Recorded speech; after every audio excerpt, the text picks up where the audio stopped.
All right, hello again. This is Jeff Scott of Blackhawk Technical College. I'm back at Blackhawk. It's the day before Christmas, and I'm going over Lesson 3 from our daily book, Sam's Teach Yourself AngularJS, JavaScript, and jQuery all in one, which again is the same book that I'm using for both the 152, 167 Ajax and JavaScript website development class and the 152, 164 Design and Implementation Projects class. I've previously gone over Chapter 1, which talked about websites and web servers, etc. And I went over Chapter 2, where we had limited success for doing some debugging. Now we're into Chapter 3, Understanding Dynamic Web Page Anatomy. And as you can see, we've got a lot more objectives here. Learn how to build a basic dynamic web page, where to add CSS and JavaScript in web pages, talk about the differences between block and inline elements, learn how to add images to web pages, learn how to build forms, how to add links to specific spots in a web page, how to build tables into your web pages, what HTML5 scalable vector graphics can do, and ways to use HTML5 to prep for more dynamic audio and video. As the author mentions here throughout the rest of the book, the rest of the book is going to be a combination of HTML, CSS, JavaScript, jQuery, and AngularJS. So this is kind of a review of the stuff that you should have learned this chapter pretty much in the 157 class, as is the next chapter. All right. The second is to help you design HTML to make it easier to add dynamic web pages later.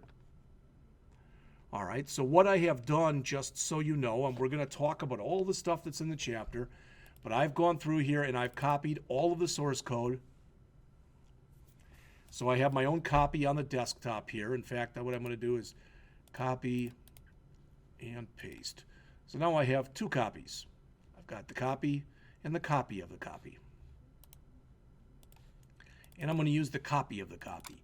And we're into Chapter 3, so this is what is discussed in this chapter, so I'll bring those up as we get into that part of the chapter. Also, I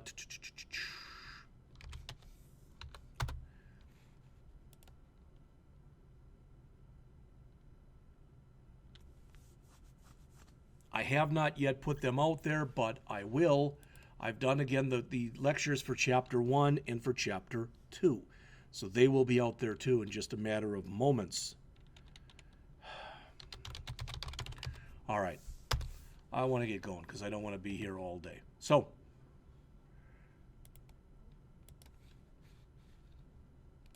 Chapter 3. HTML documents are composed of three main parts: the Doctype tag, the head section, and the body section. The Doctype tag is the first thing you see in a file. As mentioned there, it tells the browser how to read the rest of the file. It's the kind of thing that you should add if you want your HTML to correctly validate. This is the new Doctype tag for HTML5. You'll notice that unlike previous editions of the Doctype tag, it is very small. It is very short, very succinct. Also, just so you know, when you do this, so if I come over here and I copy this and paste it in, what is there is totally fine. What is also fine, and the reason I'm telling you this is how I do it. I was always taught to make all of our tags in lowercase, but either one of those will work. Even if you mix the type on the word Doctype, it should work. Now, back in the olden days, you had other Doctypes like strict, which meant that any tags that had been deprecated, which means marked for extinction, in HTML 4.01 and beyond, could not be used. Then you had transitional, which meant that you could use those deprecated elements. And the other one was that looked like this. It was frame set. All right, and that meant that you couldn't use any of the deprecated tags except for the tags that dealt with frames. All right, the bottom line is this is the only one we really have to worry about. That's the one I expect you to use literally 100% of the time. All right, so here's a very simple document. This will actually produce absolutely nothing on the screen. Why? because, well, I shouldn't say that. It'll have an H1 tag right there with new page on it. So if I copy all this, go into here and paste it in, and again, because I'm a little anal about this, if I save this to the desktop as test.html,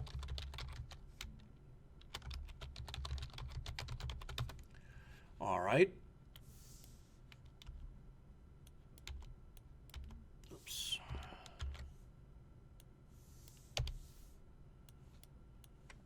And that's typically what I'm doing now, is making it look the way that it would look. Again, some people get real weird with this stuff. They like blank spaces in between their body tag and etc. But this is fine the way it is. So if I run this right now, well, what should happen? All right. I should have here an H1 tag that says new page. And that's all I should see on the screen. There is no title given to this document either. So if I do a run it in Chrome, new page. All right, and the title is just the name of the file, which I call test.html. All right.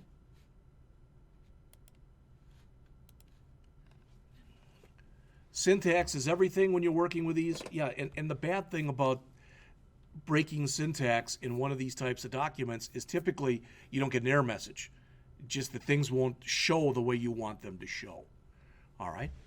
An HTML element is composed of three things: a tag that's enclosed in angle brackets, content, all right, and attributes. So here is a tag.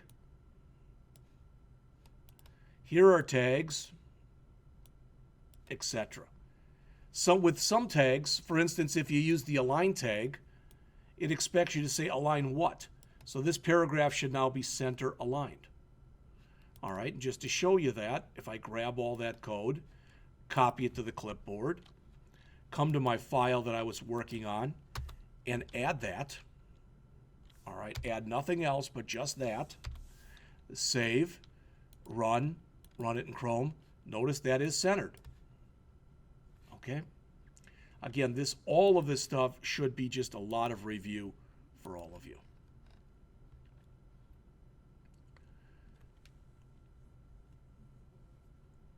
If an element does not have an end tag, you can include a slash at the beginning to leave it out. So it says both of the following are acceptable to the browser. All right, I always do it like this. All right, implementing the head element, page 72. The head element is designed for stuff that is not shown on the web page itself, typically a title and meta tags. So the title, as it says, it defines the title that's displayed up here. It provides the title when it's added as a list of favorites, and it determines what is displayed as the title by search engines. All right, so if I come and add this line to what I had before, kind of a silly example, but let's grab, let's see, page title. We've got title page, and then we're using JavaScript for whatever reason to append to that. All right, so it should say page, and then it should say ... loaded. So let's grab all of this stuff here. Unfortunately, the author puts line numbers in here. So, in fact, I think I have this one already. Let's see. Page title.html. So let's look at that one.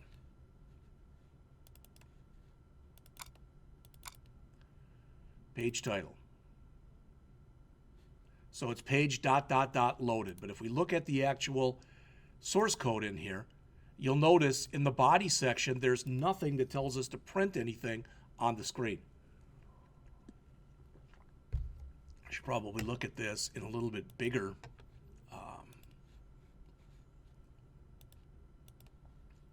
in just a little bit bigger font. All right, so what do we have here? Our doctype statement. I'm not going to change those. He can keep them in his uppercase. All right. We've got an HTML tag. There's our beginning tag.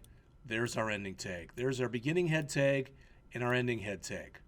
There's our beginning title tag and our ending title tag. So right now, once we get to this point, the title of our page is just the word page. Then we've got a meta tag here. We'll talk about those in a minute, which says we're using an 8-bit code And we'll talk about that in a second. And then we actually have some JavaScript in here.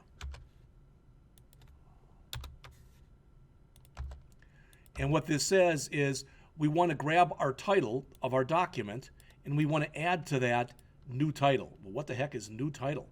New title is whatever we pass in here, which is this. So again, if we did it correctly, when we run this, it should say page, and then ...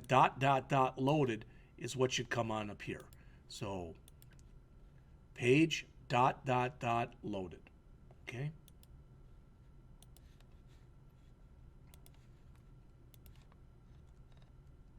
The meta tag is mentioned there. It has many purposes. It sets the character set, which is what we looked at previously, and that's what you're supposed to use in HTML5 is meta char set equals UTF-8.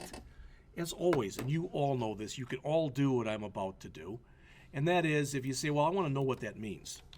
Well, I could type in here meta char set equals UTF-8. Type that right into Google, hit enter, and HTML meta char set attribute from W3 Schools. Specify the character encoding for the HTML document. All right, it specifies the character encoding that's going to be used. It says the char set is new in HTML5 and replaces the need for this longer tag. All right, this allows less code. So char set, as it says, it specifies the character encoding that's going to be used. Common values, the one that we're using. It says that we're using a Unicode 8 character set. All right. There's other things that you can put in for the meta tag as well. You can put in keywords. All right. So when a search engine goes through your web page, these are the words that you're associating with the web page. As it says, you can also tell the browser when to refresh the web page, and there are other things that you can put into meta tags as well. All right. Now, I'm following the author's stuff here, as you can tell. But I wish he wouldn't have even put this in right here, because what he's got here is he's showing that you can put a style tag inside of an HTML tag. Well, just because you can do that doesn't mean that you should do that. All right, if we run this reversed,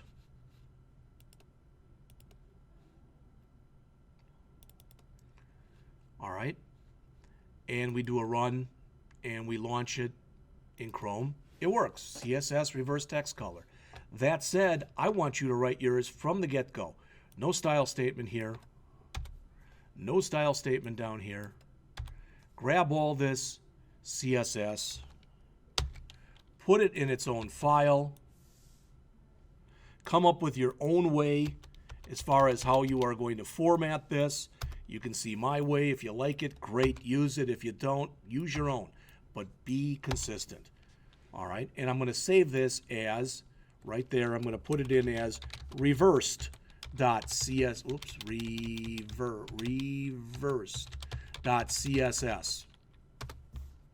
All right, now this reverse text, I'm going to save this as, so I can keep my original, reverse text 2 is what it'll be called now. All right, and I don't think I saved it as a CSS or as an HTML file. That's on me. All right, let me get rid of that. Come back to this reversed file. In fact, let's just change it.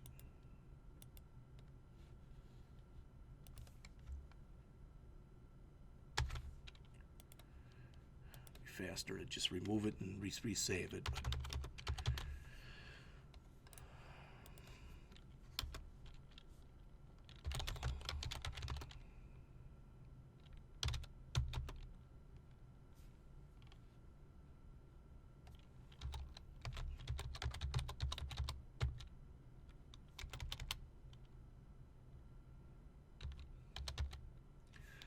Reversed text 2 to reversed text 2.html.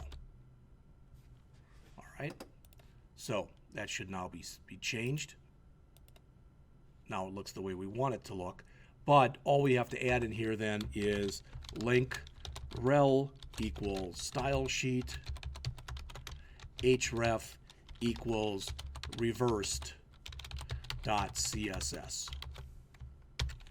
Run it again. Still looks the same, but now we've segregated. We put our CSS in one file and our HTML in another file. And I think I know why the author's doing this, just to show you that indeed you can do it that way. All right? Fine. Script, if we want to put some JavaScript in, you know about this. Here's another example. All right, so here's doing the scripting, but it's doing it using jQuery. So we see an example here that's combining both just a call to a JavaScript function, all right, with some actual jQuery right here. This is going to do the exact same thing. All right, this JS reversed.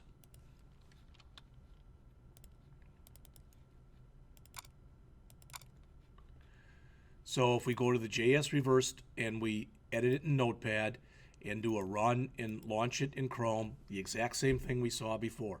But as I mentioned to you, same kind of thing. All right, I don't want this in here like this. All right, this is fine. This will be fine in a second, but I want to pull the JavaScript out, put it in its own file,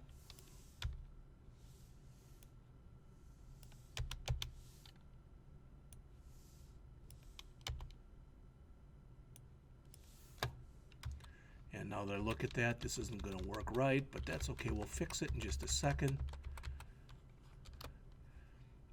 All right, so what do we have here? Let me bring up what was here previously. So, okay, it brings up that copy.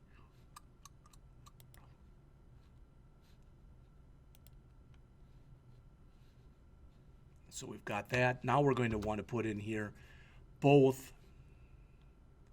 So I goofed up.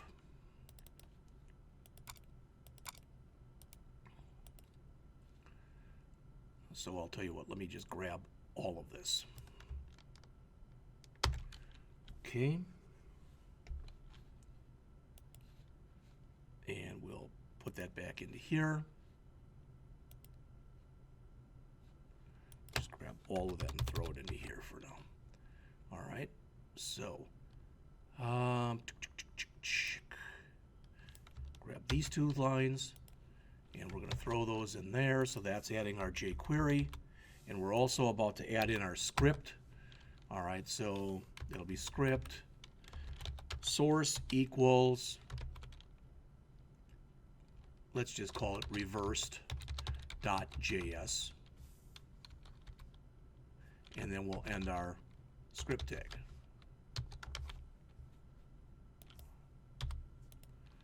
All right. And we will also need, we've got our link tag in there, so that should be okay. All right, so the other thing we have to do is on load. We got to change the on, let's just grab all this.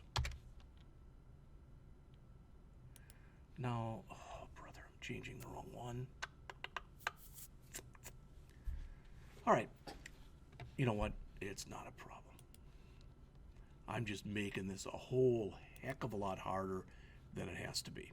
So let me close all these, everything. No, no. All right. So I've come in here so far and I changed that reversed text to reverse text 2, and that reverse text 2 looks exactly the same as our reverse text. That's a good start. All right. Now, this JS reverse text, everything that's in here, what I'm saying is I should have started up a new file. Just to be safe, what I'll do is I'll copy everything from the old file into the new file. All right, so I'm going to grab what I need here, which is this.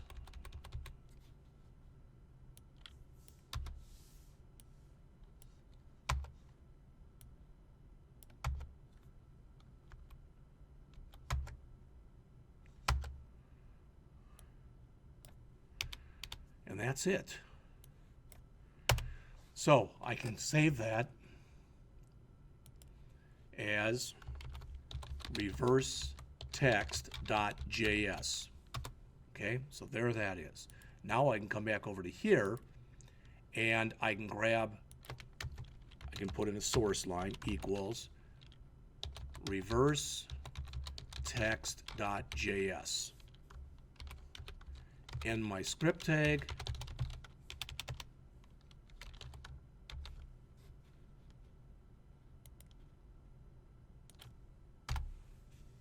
Now I can get rid of this.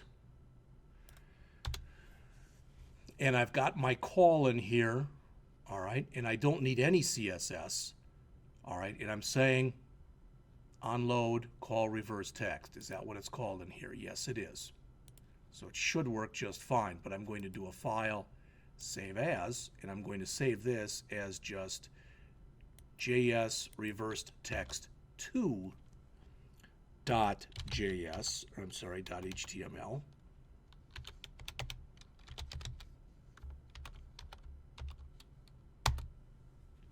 And let's run it and see if it looks the same. I didn't want IE, but there it is. All right. So why did I do that? Not to waste my time, not to waste your time, but again, to show you this segregation that I want you to do. All right. In other words, I don't want you ever, you're to the point where you should never, ever have to do this. Not only that, we should be to the point where we're creating a JS folder, and we're going to put our JavaScript in there, and that we're creating a styles folder or CSS or whatever you want to call it, and we're putting that in there. All right, which means that we're going to have to go back to these two files, and we're going to have to change this one to source equals JS slash, like that. All right, make sure we didn't break anything and it still works. And there it is, good. All right, and we'll go back to the other one, which is the reversed. So this will now say styles slash reserved.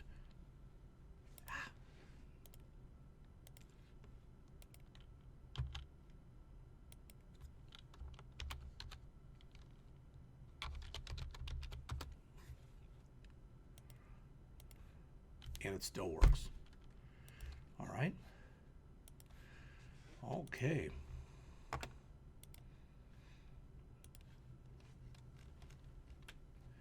You can put a no script tag in, and quite often you do. So if you put that in there, and if someone has disabled JavaScript, what they will see rather, is a tag that says this web page uses JavaScript, but it's disabled in your browser. The web page may not function properly. Link tags, we've hit on those quite a bit. All right, and that's to add your style sheets, okay?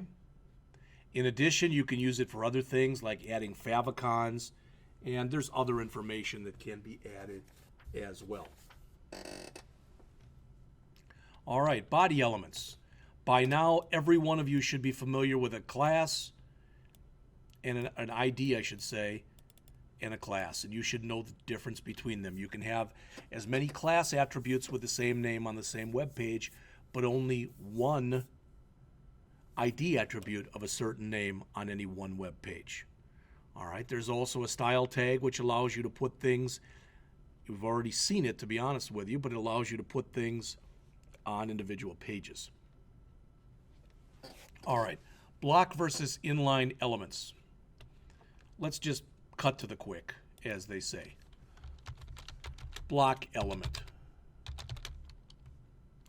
By default, has a blank line before it and a blank line after it.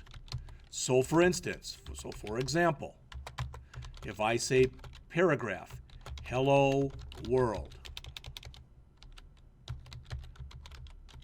and I put that on my web page, I will have a blank line. All right, so I'm just going to show this as a blank for B for blank line, BL. Then hello world. Then I will have another blank line. All right. On the other hand, when you work with an inline element,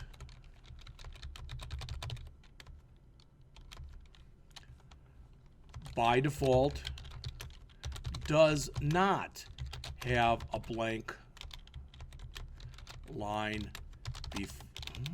before it or a blank line after it. All right, an example.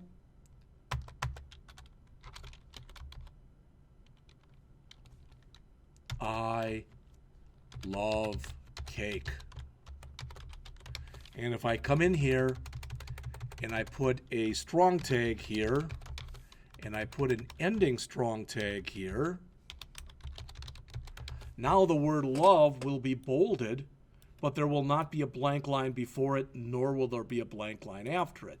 That will just print out as I love cake. But this word will be bolded. All right? And that basically is the difference between them. So you can read that on your own. Now, you can set display style. So you can force something to be block, or you can force it to be inline. Or if you put display none, it still exists. It's still part of the DOM, but it does not show on screen. So if you want something, for lack of better words, temporarily be invisible, you can do that. BR tag for line break, HR tag for a horizontal rule tag. Those should make sense to all of you. There's an HR tag. We've got a BR tag between text on line 1 and text on line 2. All right, moving up to page 80. Creating container elements. Typically, these are referred to as divs, which are short for division. The book says here there's 3 main container elements. That's a paragraph, a div, and a span. All right. So if we look right here, it says container elements are typically used to group elements, and they've got an example right here. Why would you want to do this? Because now, notice what you have there. You've got a div with a class of heading. And you've got heading A, heading B, and heading C. Now, though, you can come in and you can add CSS just for the heading class, and it will automatically affect everything inside of the div. Here's another one, very similar, but using content as opposed to heading. So they tell us to use the CSS styling one in here. Now, I'm not going to keep doing this where I keep ripping the CSS out. But if we do take a look at the source, again, there's a style. All of this stuff that's in here, everything that's there should have actually been put into another file with a .css extension on it. But if we look at this, what do we have? Well, so let's look at this.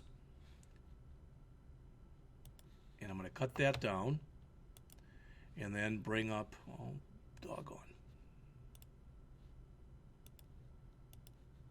That's what I wanted.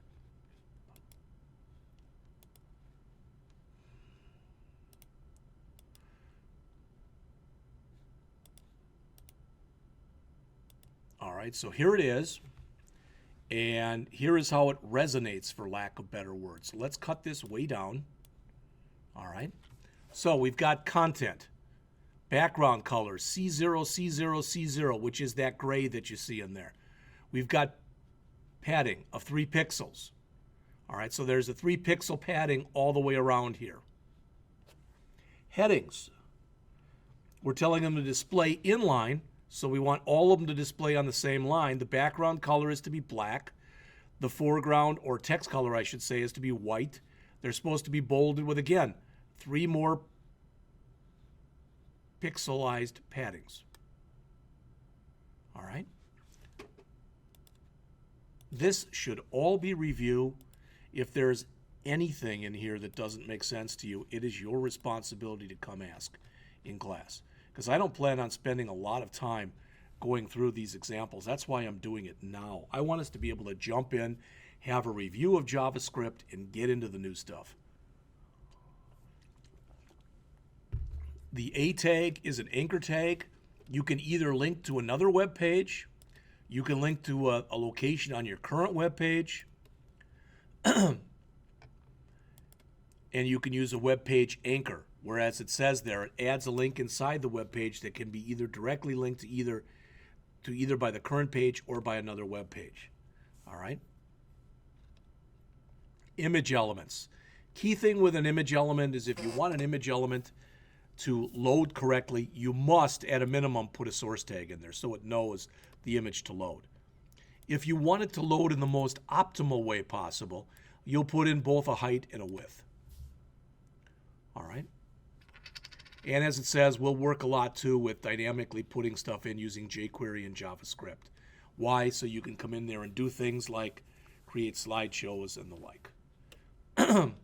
List elements, there is an unordered list, and here's the syntax for it. Again, this should all be a review for you.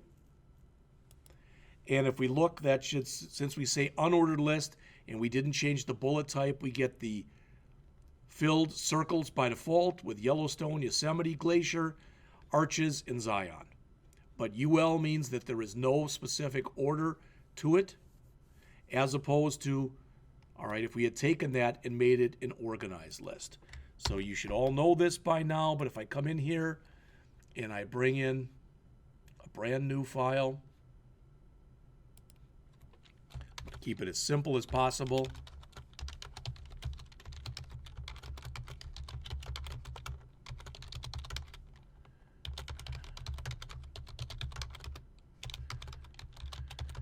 Not even putting any meta tags in. All right, oops, I didn't want that. But I did want to copy here, throw that in.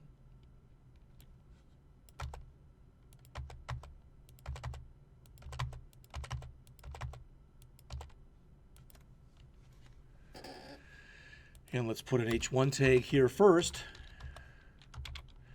Unordered list.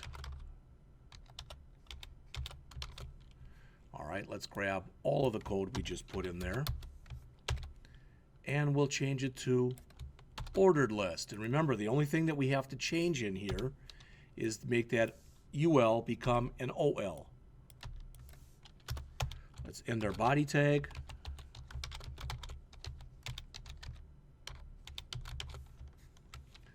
Save this right to the, I'll save it there, that's fine, as example.html. And when I run this, you can see the difference between these two.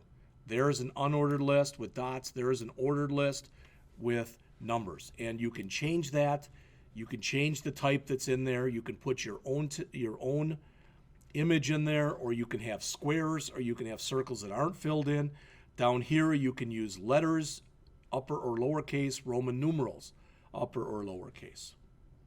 But the idea, the idea is this list has some semblance of order. This one does not. Again, that should all be reviewed to you. Tables. The big thing about tables is in many ways they've lost their luster over time. So if we look at the example that's here, and they want this to be called tables.html. So let's see if that one is in here. And it is. So you can see what it looks like. Now, right now, if you notice, it's not showing us these particular images because we must be linked to them incorrectly. But let's take a look at a few things that are in the table. All right, here's the caption up on top. Here are my TH or my table header elements here, here, here. I guess this one isn't. These are my table headers right there. These are just bolded. All right, so there are 3 columns in here. All right, monument, location, and century, which century spans 2 columns because it holds both the century and a picture. Location and monument are just 1 column. Here's our table header.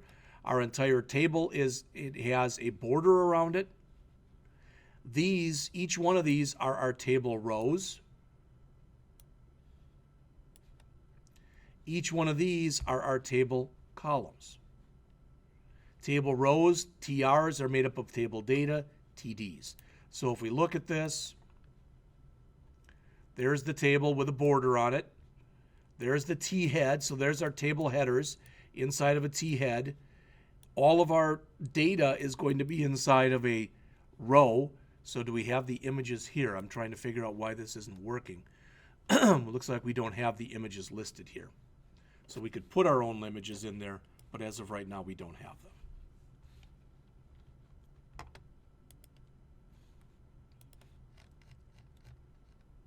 Those are the images that we would get.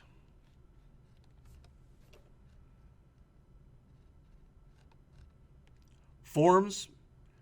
All right, forms are used a lot in here. We're going to be hitting on forms over and over and over again in this class just because of the fact that forms are used so much in websites. So the main things that you'd put in a form are shown here, the form tag itself, a field set if you wanted to put one in.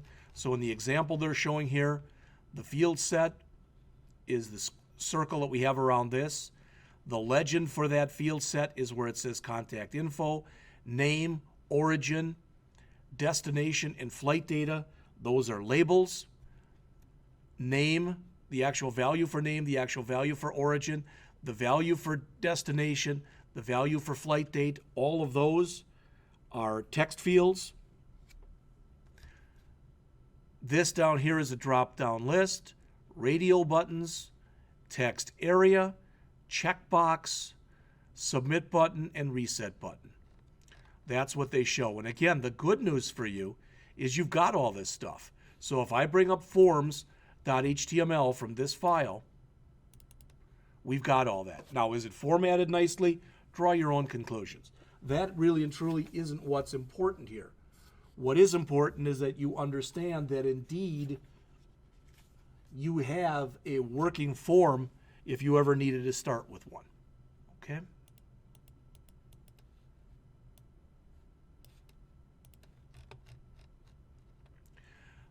The most of the rest of the chapter talks about graphics in here. First, they talk about SVG graphics. What is that? Scalable vector graphics, I believe. All right. And as it says, it allows you to add scalable vector graphics to your web pages. They're composed of lines, arcs, etc. And if we look at the examples, here's one. That almost looks like something you'd make back in the olden days with that old spirograph toy. And they explain how you can create it. Notice we've got our own little clock that we're creating here. And there's different shapes that you can create. Also, there is an HTML canvas element that can be used right now. The canvas, as it says, allows you to dynamically add and manipulate image type graphics to your web page. So they're going to be much better as far as the way they look than the scalable vector graphics are going to be. And the example that they show here, here's one to draw pixels on a canvas. And here, if you notice, well, I guess that's the media stuff. All right, this involves a lot of JavaScript on your part, but you can get some really nice effects by using it. As it says, this only scratches the surface. As always, if you want to learn more, go out to W3 Schools. Let's copy that.